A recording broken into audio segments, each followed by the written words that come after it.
va a direccionar tu vida en el nombre de Cristo Jesús. Amén. En este día yo no traigo la palabra la trae la pastora Karina. ¿Cuántos están listos para lo que el Señor tiene para nuestras vidas? ¿Verdaderamente estás listo? Yo estoy listo. Amén. Entonces vamos a dar un fuerte aplauso al Señor por la vida de nuestra pastora.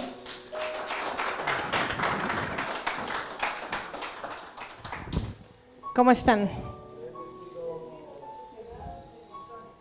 Amén.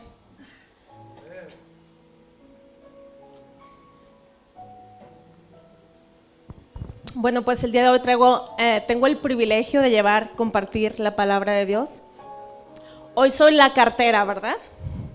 Solamente vengo a traer la carta de lo que el Señor quiere decirnos. ¿Cuántos están interesados en saber lo que Dios quiere para nuestras vidas? Amén. Ok. El título del tema del día de hoy se llama ¿Qué hijo eres? Todos los que estamos aquí somos hijos, ¿verdad? ¿Sí somos hijos? ¿Y somos buenos hijos o malos hijos? A ver. ¿Buenos? Ya no tengo a los papás de Robert para preguntarle, ¿verdad? Si es buen hijo, pero yo creo que sí es buen hijo. ¿Y cuántos son padres? Levanta la mano. Casi todos, ¿verdad? Entonces también tenemos hijos. ¿Y cuántos saben que a veces los hijos somos malcriados? ¿Sí? Sí somos. Y a veces somos malagradecidos también, ¿verdad? ¿Y qué hacemos? ¿Qué hacemos? A ver, dígame un voluntario. ¿Qué hace cuando su hijo es malcriado? Laura. ¿Mande? Ok, pero tú como mamá, ¿qué haces cuando tu hijo es malcriado? O grosero, o como le quieres poner. Lo regañas, lo castigas. Ahorita sus hijos están grandes, pero de más chicos, pues sí, ¿verdad? Hacemos castigo, los regañamos, les hablamos. Y a veces, si es necesario, pues una nalgadita, ¿va? No se me asusten, tampoco no se le dieron a usted. ¿No? Levanta la mano quien no le dio una nalgada a su papá o su mamá. ¿Nadie? A mí sí. ¿A nadie? Bueno, a lo mejor eso le hizo falta. Estoy jugando, no se crean. Pero bueno, antes de comenzar les voy a contar una historia. Esta historia es de un escritor que se llama Ernest Hemingway. Él era un escritor, ¿verdad? Pero este escritor, los padres de este escritor eran sumamente cristianos apostólicos, ¿verdad? Eran con una crianza muy recta en ese aspecto.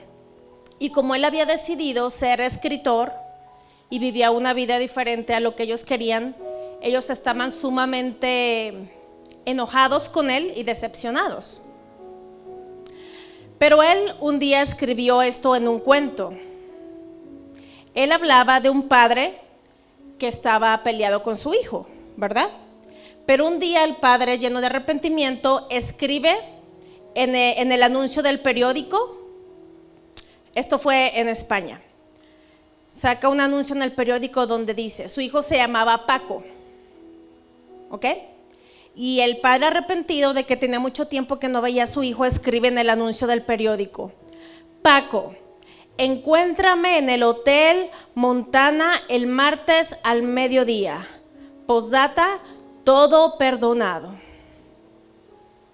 Escribió en el anuncio del periódico de esa ciudad, ¿verdad? ¿Y qué creen que pasó? Que el día martes a mediodía, cuando él llegó, había como 800 Pacos. Ajá. Paco, pues es un nombre muy común más en España, ¿verdad? Es como si en México dijeran, Juan, te espero en el Hotel Montana al martes a mediodía, todo perdonado. Lo chistoso de esto es que ahí podemos ver cuántos Pacos estaban enojados con su padre, porque dice que se encontró como 800.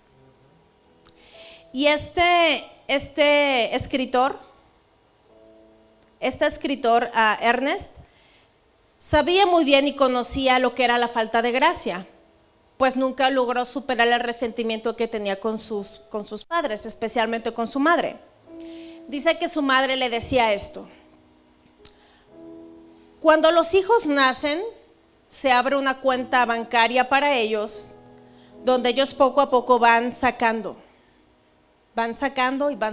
¿verdad? Dinero. Esto es metafóricamente, ¿verdad?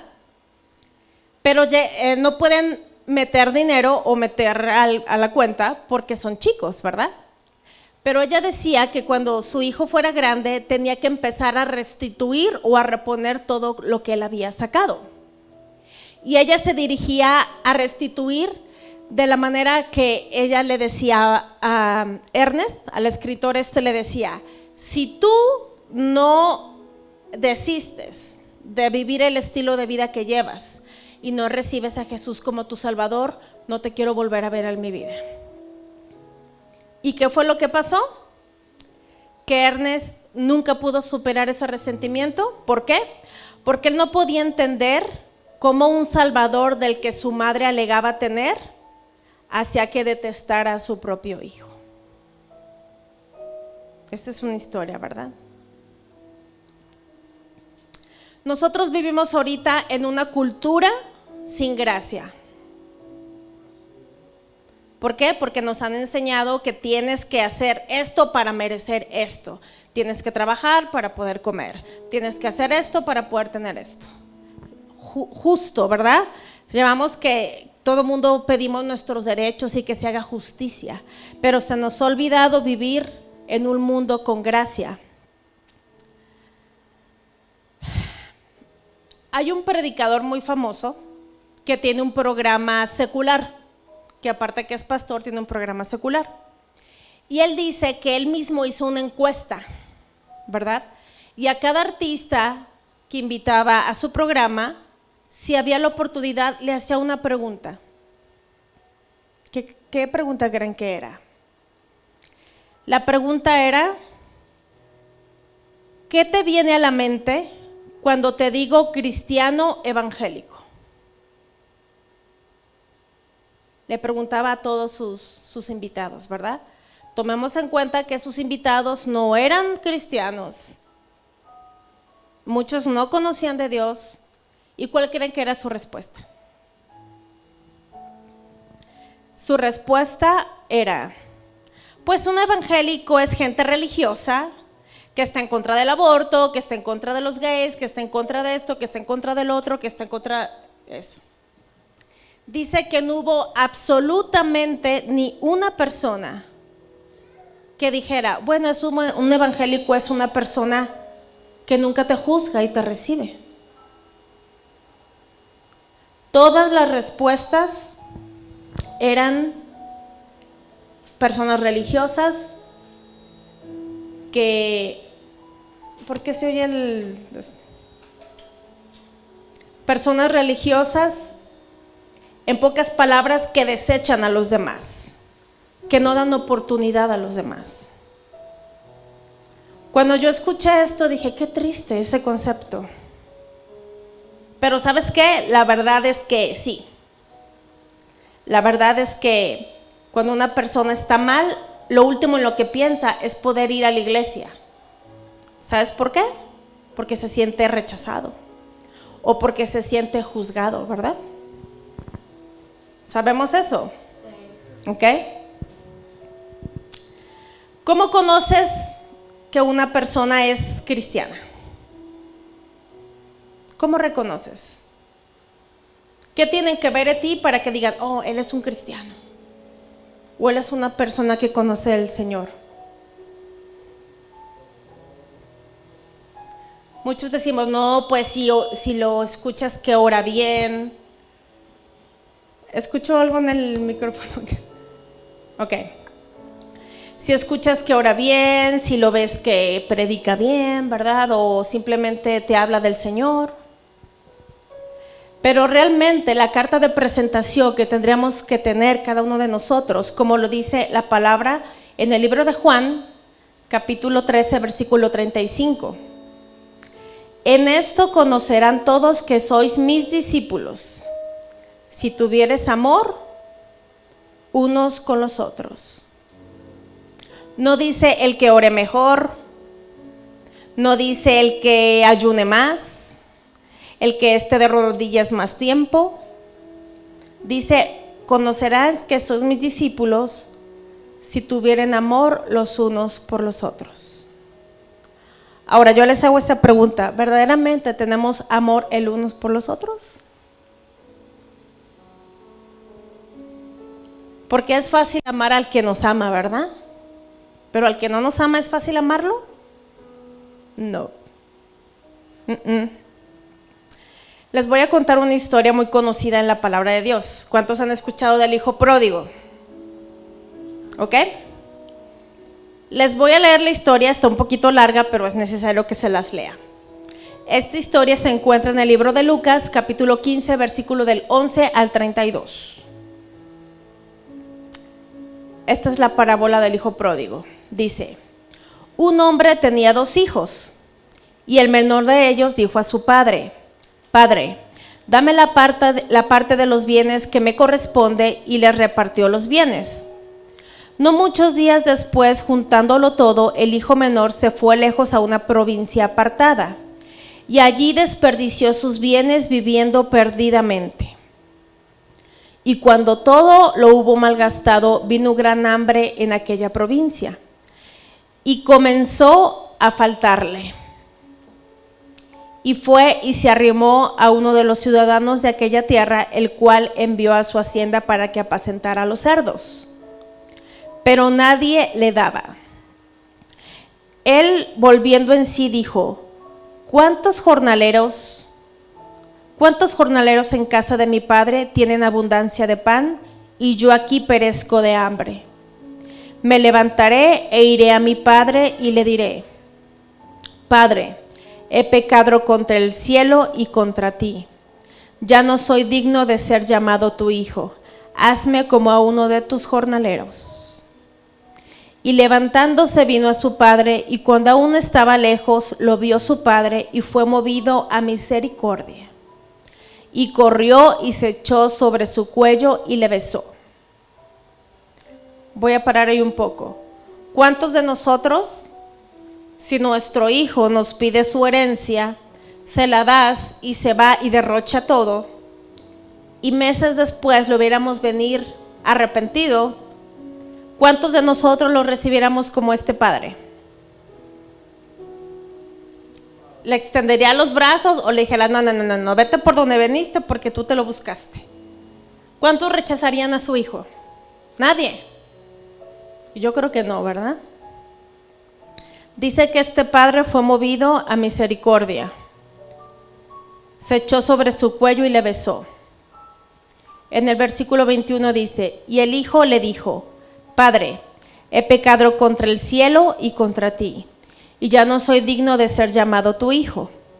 Pero el padre dijo a sus siervos, sacad el mejor vestido y vestidle, y poned un anillo en su mano y calzado en sus pies, y traed el becerro gordo y matadlo, y comamos y hagamos fiesta.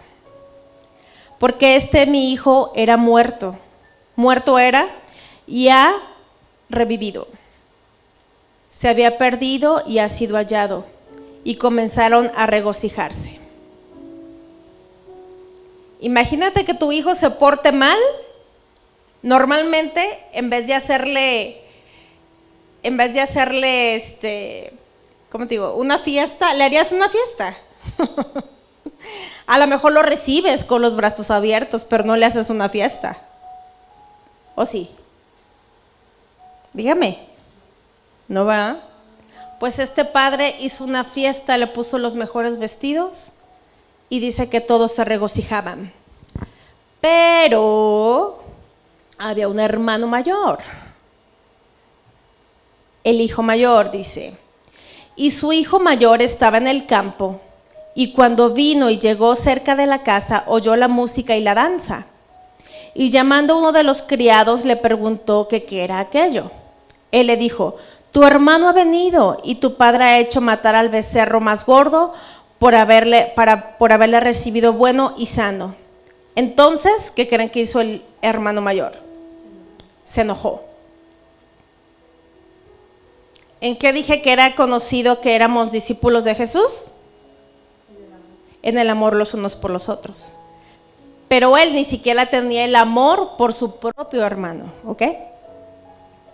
Dice, se enojó y no quería entrar, andaba de berrinchudo el hijo. Salió por tanto su padre y le rogaba que entrase. Mas él respondiendo le dijo al padre, he aquí tantos años te sirvo, no habiéndote desobedecido jamás, y nunca me has dado ni un cabrito para gozarme con mis amigos. Pero cuando vino este tu hijo, ya ni era su hermano, este tu hijo, que ha consumido tus bienes con rameras, has hecho matar para él el becerro más gordo. Él entonces le dijo, hijo, tú siempre estás conmigo y todas mis cosas son tuyas. Mas era necesario hacer fiesta y regocijarnos porque este tu hermano era muerto y ha revivido. Se había perdido y ha sido hallado.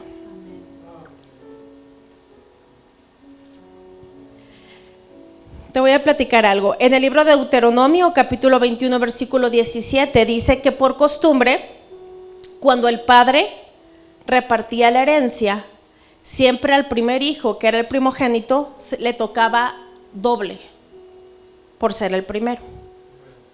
Entonces, te voy a presentar esto. El hijo mayor, el primogénito, tenía no solamente lo que le dieron a su hermano menor, sino el doble. ¿Y qué fue lo que le dijo el padre? Todo lo que tengo es tuyo. Pero el otro estaba indignado porque el que se había ido a vivir una vida perdida, se la había recibido como si nada y se le había hecho una fiesta.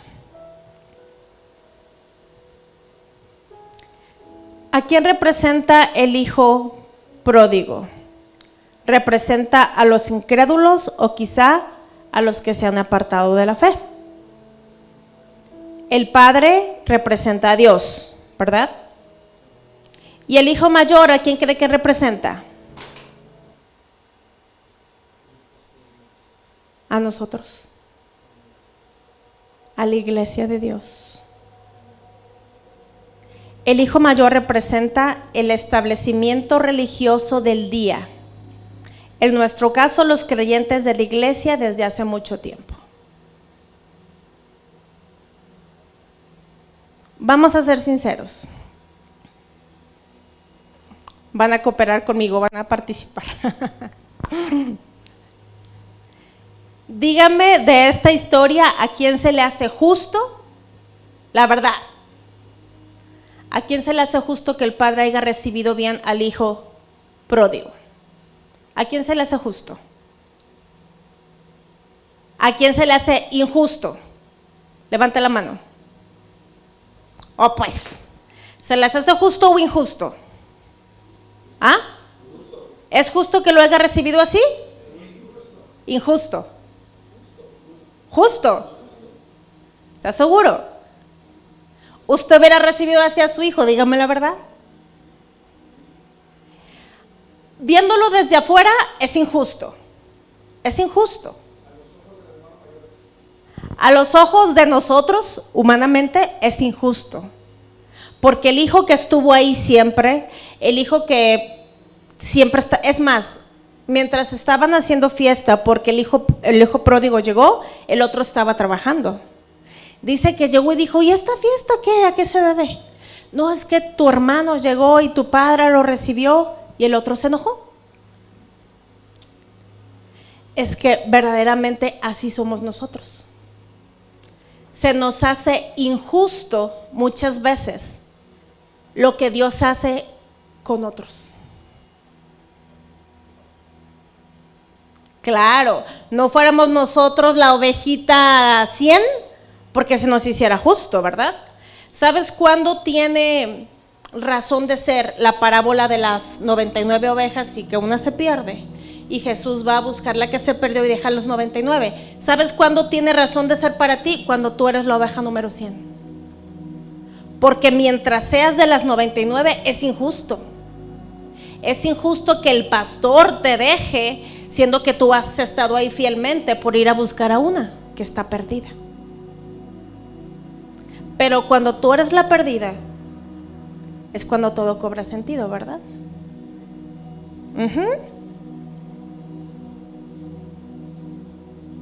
El corazón del hermano mayor estaba endurecido.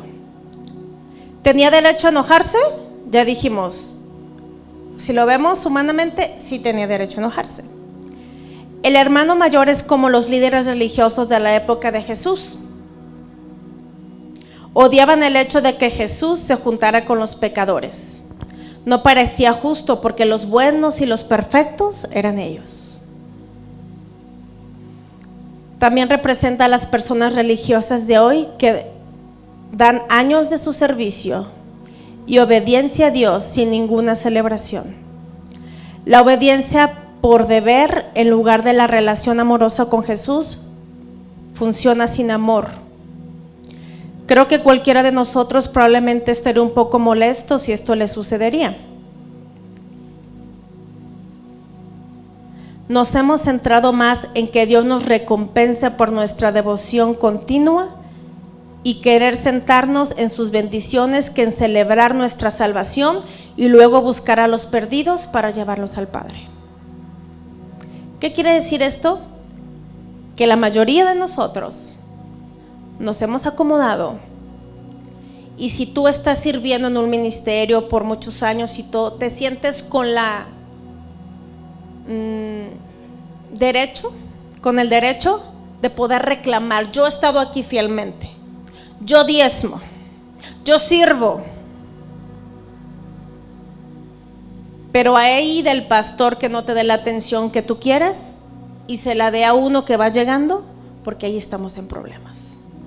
Entonces, ¿dónde queda el amor por los otros? ¿O de qué se trata esto? La iglesia no son estas 4 paredes. ¿Por qué fuimos salvos? Por la misericordia y la gracia de Dios. Porque si hablamos de merecer, ¿se recuerdan al principio que les decía? Todos vivimos en un mundo donde si trabajas tienes dinero, si trabajas comes, haces esto y tienes lo que te mereces. Pero con Dios no funciona así, porque te digo algo, ninguno de nosotros tuviera oportunidad. Porque si hablamos de lo que nos merecemos, ya valimos. Ninguno de nosotros tuviera oportunidad, es por la gracia. Entonces, cuando nosotros conocemos del Señor y venimos a escuchar la palabra de Dios y todo, crecemos espiritualmente, es para que juntos podamos ir y traer al que está perdido.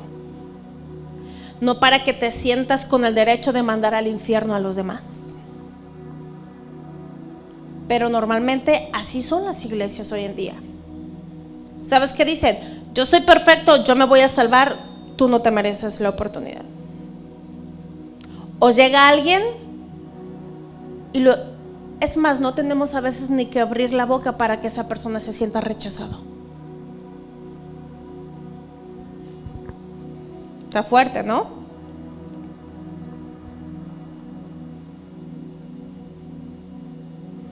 En el libro de Primera de Pedro, capítulo 1, versículo 3, dice: como todas las cosas que pertenecen a la vida y a la piedad nos han sido dadas por su divino poder, mediante el conocimiento de aquel que nos llamó por su gloria y excelencia. Nosotros somos el hijo mayor. No te vengo a hablar del hijo pródigo, ya lo hemos escuchado varias veces. Te vengo a hablar del hijo mayor. Nosotros somos el hijo mayor. Dios nos ha dado la salvación, nos ha dado muchísimas bendiciones de las cuales tendremos que estar agradecidos, y nos ha dado todo, como se lo dio el Padre, que le dijo al Padre al Hijo: tú tienes todo. Pero ¿sabes qué? Ese es el problema, que tenemos todo y ni, como se dice, ni pichas, ni cachas y ni dejas batir. Dios nos ha dado todo para que nos regocijemos y vivamos en bendición y ayudemos a otros, no para que nos creamos jueces, no para que podamos tener el valor de decir, él no se lo merece, él no es digno. Tú tampoco lo eres,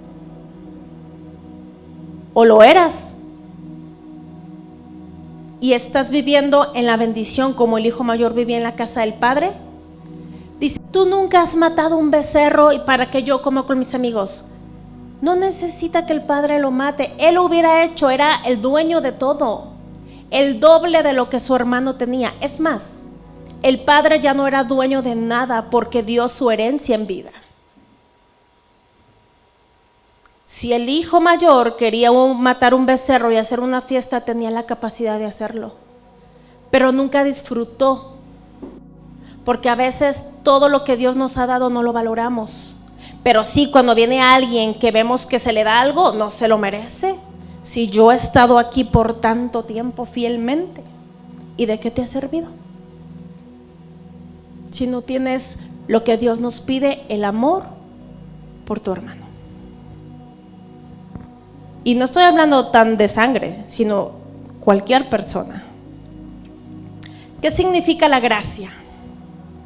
El término gracia es de origen latín, gratia, que significa benevolencia, favor o beneficio que se recibe sin ningún tipo de merecimiento. Eso es lo que Dios nos ha dado a nosotros. Porque si estuviéramos en el periodo de la ley, estuviéramos fritos todos. Pero aún estamos en el periodo de gracia y no valoramos la gracia de Dios. Te digo algo, ya no tienes que hacer nada. Nada de lo que tú puedas hacer va a hacer que Dios te ame menos. Nada, escúchame bien, nada. Ok, entonces voy a ir a hacer, no, tampoco. Pero nada de lo que tú puedas hacer va a hacer que Dios te ame menos. El precio ya fue pagado. Pero, ¿qué estás haciendo tú por los demás? ¿O a poco crees que fuiste salvado para estar sentado en una silla nada más? No.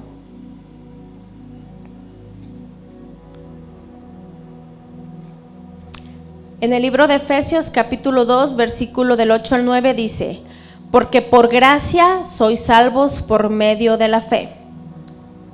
Y esto no de vosotros, pues es don de Dios. O sea, no viene de vosotros, es don de Dios. No por obras, para que ninguno se jacte o se gloríe. ¿Sabes por qué? Debido a la gracia somos salvos. Dice que por medio de la fe, todo el que cree en Dios y lo confiesa como su único Señor y Salvador, es salvo. Por su gracia. Dice, no es por obras.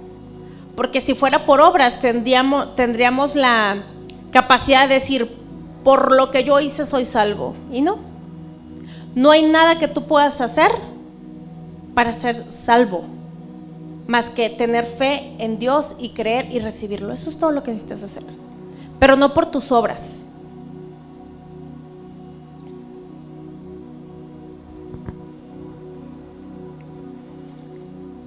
Hay una historia que les voy a leer que también está un poquito larga, pero está en Mateo capítulo 20, versículo del 1 al 16.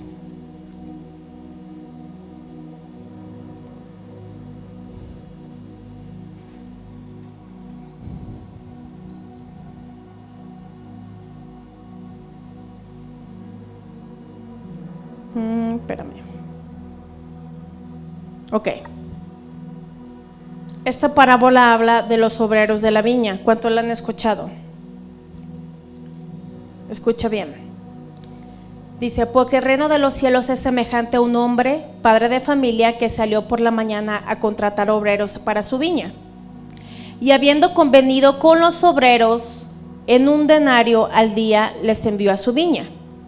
Saliendo cerca de la hora tercera del día, vio a otros que estaban en la plaza desocupados y les dijo, id también vosotros a mi viña, y os daré lo que sea justo. Y ellos fueron. Salió otra vez cerca de las horas sexta y novena e hizo lo mismo. Y saliendo cerca de la hora 11, halló a otros que estaban desocupados y les dijo: ¿por qué estáis aquí todo el día desocupados? Le dijeron: porque nadie nos ha contratado. Él le dijo: id también vosotros a la viña y recibéis lo que sea justo. Cuando llegó la noche, el señor de la viña dijo a su mayordomo: llama a los obreros y págales el jornal, comenzando desde los postreros hasta los primeros. O sea, comenzando desde los últimos que llamaron hasta los primeros. Y al venir los que habían ido cerca de la 11 recibieron cada uno un denario. Al venir también los primeros, pensaron que habían de recibir más, pero también ellos recibieron cada uno un denario. Y al recibirlo murmuraban contra el padre de familia diciendo: estos postreros han trabajado 1 hora solamente y les ha hecho igual que a nosotros, que hemos soportado la carga y el calor del día. Él respondiendo dijo a uno de ellos: amigo, ¿no te hallo agravio? ¿No conveniste conmigo en un denario? Toma lo que es tuyo y vete. Pero quiero dar a este postrero como a ti. En pocas palabras, le quiero dar al último que llegó como te estoy dando a ti que empezaste a trabajar desde la mañana. ¿No me es ilícito hacer lo que quiero con lo mío? ¿O tienes tu envidia porque yo soy bueno?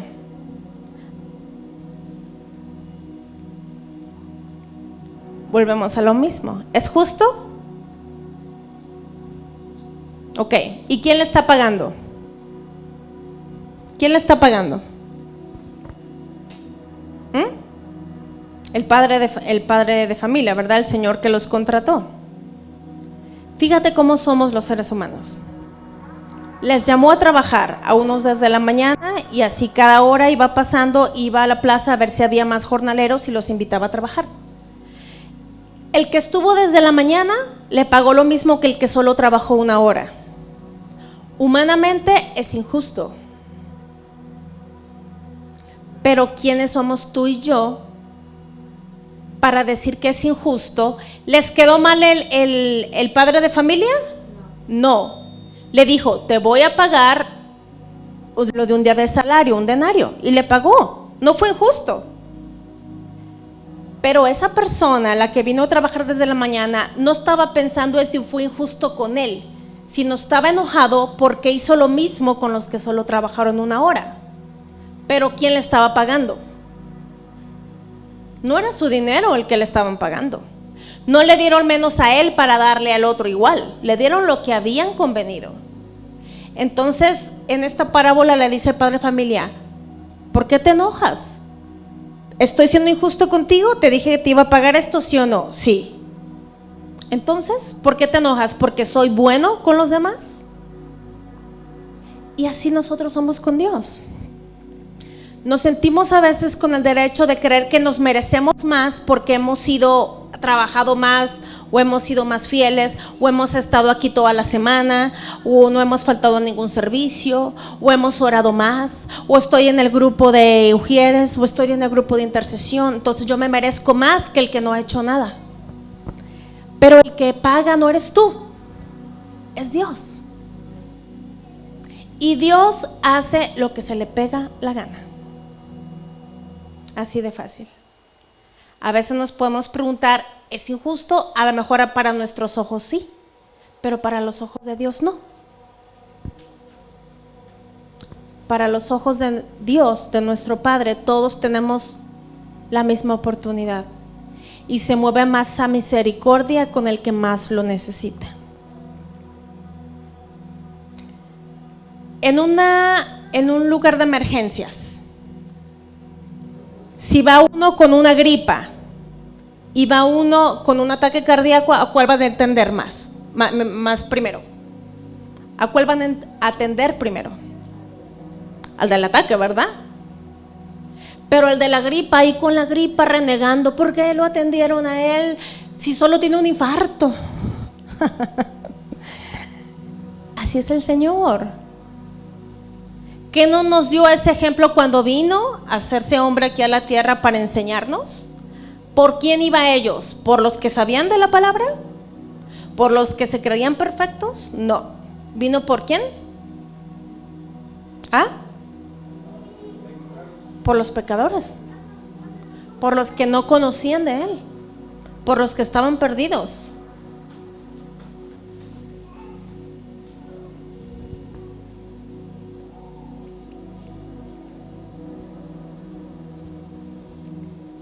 Leí algo que me gustó mucho. Dice: las quejas que bajan son murmuración. ¿Sabes por qué? Cuando el hijo mayor llegó y dijo: ¿qué está pasando? ¿Quién fue quien se le acercó? A ver si pusieron atención. ¿Quién se le acercó al hijo mayor? Un criado. Ajá. El hijo mayor, ¿con quién se quejó? ¿Ah? Antes de que saliera el papá, ¿con quién se quejó? Con el criado, ¿verdad? Dijo: ¿cómo es posible que mi papá esté haciendo eso? Todavía lo felicita y le hace una fiesta. Esa era una queja, ¿verdad? Pero cuando las quejas bajan, son murmuración. Porque dime, ¿ese criado tenía el poder para hacerle una fiesta al hijo mayor? No. Entonces, ¿por qué se estaba desahogando con el criado? Escucha, las quejas que bajan son murmuración. Son murmuración. Si tú tienes una queja de algo, de lo que sea, pero vamos a poner de la iglesia, ¿verdad? Si tú tienes una queja de la pastora, si tú tienes una queja de un servidor, si tú tienes una queja de alguien que está aquí sentado, y tú lo platicas con el que tienes a un lado, eso es murmuración. Y el otro se está prestando como bote de basura para escucharte. Porque las quejas tienen que ir, tienen que subir. Si la queja sube, está bien. Tú estás hablando con Dios, con alguien que tiene el poder para cambiar las cosas. Pero si tu queja baja, es murmuración. Porque el que está al lado no te va a poder ayudar en lo más mínimo. Solamente lo estás contaminando. Entonces, si las quejas bajan, si las haces abajo, son murmuración. Pero si la queja sube, pues es queja, pero va para Dios, el que tiene el poder para poder hacer algo. ¿Sí me explico? Ya voy a terminar. Si a ti alguien se te acerca y te pregunta: ¿qué necesito hacer para salvarme? ¿Qué le dirías? ¿Qué le dirías, Robert? ¿Qué necesito para salvarme? Tienes que ir a Dios y recibirlo como tu único Señor y Salvador. Pero ¿qué sería lo que normalmente le dirías? A ver, dígame alguien, por favor. Arrepentirte. ¿Ok?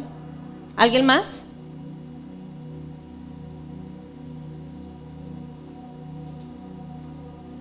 ¿Alguien más? Así, lo primero que se te viene: ¿qué necesito para ser salvo? Normalmente la gente contesta: sé bueno, ¿verdad? ¿Cuántos piensan? Sé una persona buena, no seas una persona mala. La gente tiene la idea que si es una persona buena y no le hace mal a nadie, se va a salvar, ¿verdad? ¿Sí o no? Ok, pues estamos mal. Porque en la palabra de Dios dice que no hay ni uno bueno. En el libro de Marcos capítulo 10 al 18 dice: Jesús dijo: ¿por qué me llamas bueno? Ninguno hay bueno sino solo Dios. Sino solo Dios. Entonces, acuérdense que no es por obras. No es porque seamos buenos o no seamos buenos. La salvación, si nosotros decidimos aceptar a nuestro Señor como único Rey y Salvador, por la fe y mediante la gracia de Dios somos salvos. Todo lo demás es trabajar para poder ser lo que Dios quiere que seamos.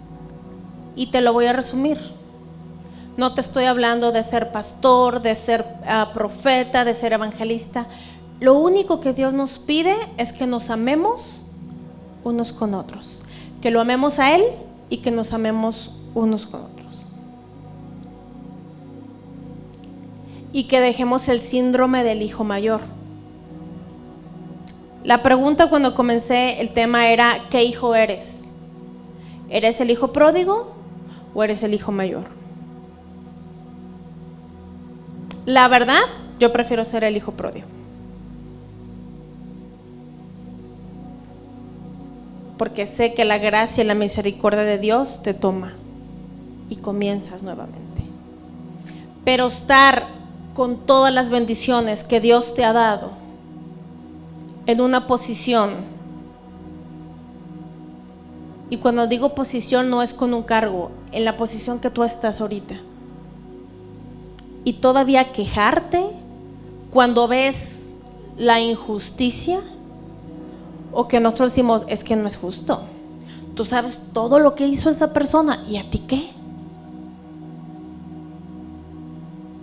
Así como le dijo en pocas palabras el padre de familia que contrató a los jornaleros, en pocas palabras le dijo al que le preguntó: ¿a ti qué te importa pues? ¿Que no te pagué lo que te dije? Sí, entonces. Pero no, estamos, ¿cuánto le pagó al otro? Y no es justo. Preocupémonos por nosotros, por ser un instrumento en las manos de Dios.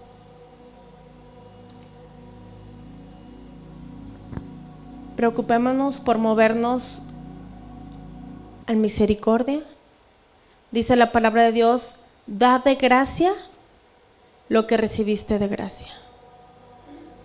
La gracia de Dios está sobre todos nosotros. La misericordia de Dios está sobre todos nosotros. Por favor, no nos creamos jueces. Las iglesias deberían de estar más preocupadas del que se está perdiendo, en vez de estar preocupados que hizo este, que hizo el otro, que, como dicen, vemos la paja en el ojo ajeno, pero no vemos la viga que tenemos nosotros mismos. ¿Cuántos quieren ser el hijo mayor? Levanta la mano. No. La mentalidad del hijo mayor estaba equivocado. Aunque humanamente lo veamos justo, pero no es justo, porque así es Dios. Dios hace lo que Él quiere.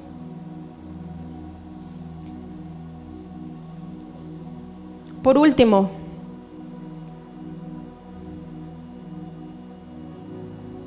te voy a dejar con esto. Es posible ser heredero de todo lo que tu padre posee y tener menos alegría y libertad que alguien que no posee nada. Hay gente ahí afuera que vive mejor que nosotros. Los que decimos que creemos en Dios. Los que decimos que somos cristianos. Lo que te platiqué de la encuesta que se hizo, ¿verdad? Es verdad. Tú pregúntale a alguien que no conoce, tiene conocimiento de Dios, ¿qué piensa que es un cristiano o un evangélico? Lo primero que te van a decir, lo que suelen decir comúnmente, es alguien religioso. Y Dios no vino a traer religión. Dios vino a traer salvación y comunión con Él.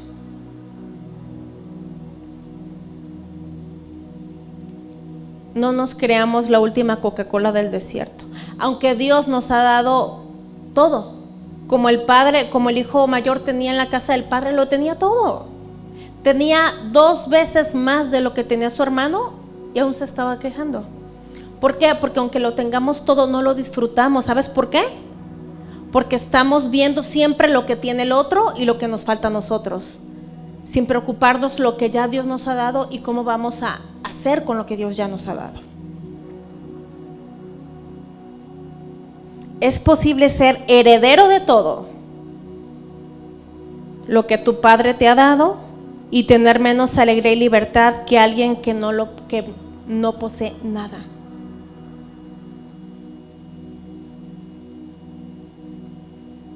Entonces, ponte de pie, por favor.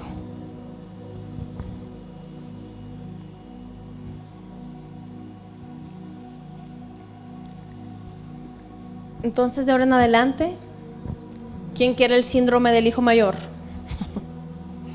Yo no.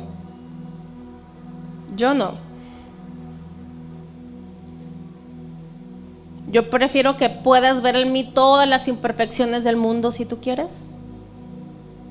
Y a lo mejor ves cosas que no te agradan, pero tú no me pusiste aquí. Me puso Dios. Y Dios es el que dice sí o el que dice no. Entonces, dejemos de estar viendo lo que pasa con el otro y enfoquémonos en nosotros. Si todos estuviéramos en un acuerdo buscando al que está perdido, otra cosa fuera.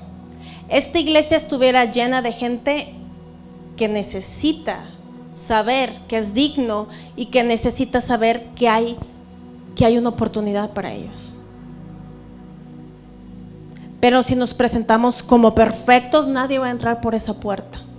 ¿Y sabes qué? Es una mentira, porque ninguno de los que estamos aquí somos perfectos, comenzando por mí. Pero no es porque te lo merezcas, es por gracia. Y así mismo Dios quiere mostrar esa gracia a los demás, pero quiere que tú seas ese instrumento para poder ser de bendición para los demás. Cierra tus ojos ahí donde estás. Padre, te damos gracias, mi Dios amado, por esta palabra, mi Dios, que usted viene, Padre, a traernos, Señor, para que pueda tocar y transformar nuestras vidas, mi Dios. Que podamos entender, Señor, de una vez por todas, Padre, que usted no nos ha llamado a ser jueces, Señor. Que usted no nos ha llamado a ser perfectos, Padre, ni tan siquiera buenos, porque su palabra dice que no hay ni uno bueno más que tú, mi Dios.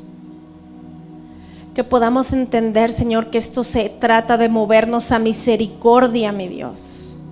Que lo que hemos recibido de gracia podamos dar, Señor, a los demás, Padre.